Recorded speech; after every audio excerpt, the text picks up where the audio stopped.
and they called on their way and said, "Can you please wait to start?"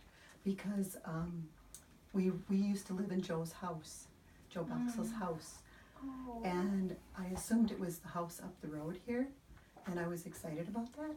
It turns out it was in a house in near Detroit Lakes where he had lived for 10 years after this had occurred, where I had lost track of him because I knew where he died, but he lived there with his second wife, Abby, and married his third wife, Mary, in that area, and then moved to Iowa.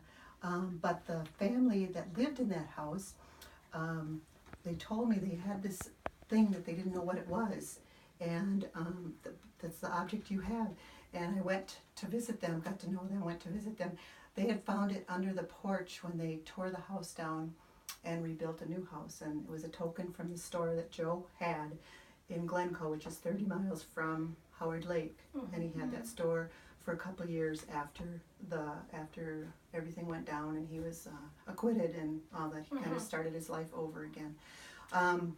But that house, that family had always had ghostly presence in that house, and had wondered about Joe. And there was a fire in the upper part of the house at one point. They did not tear it down because of the ghosts. They did have a cleansing at one time, but it was just time to come down. The house was, and they graciously gave that to me, said that it should be with the family.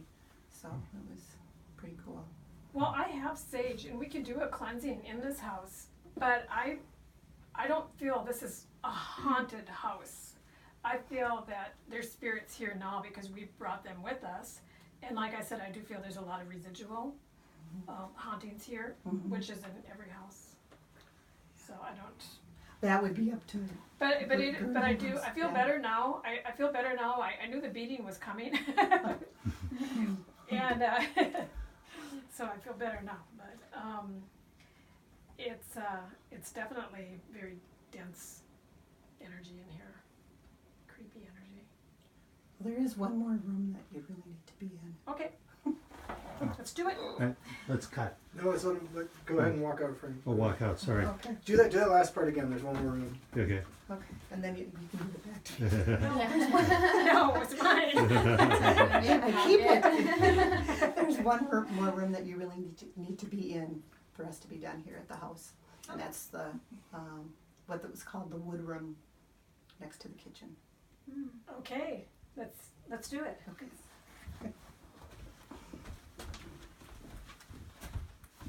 And cut.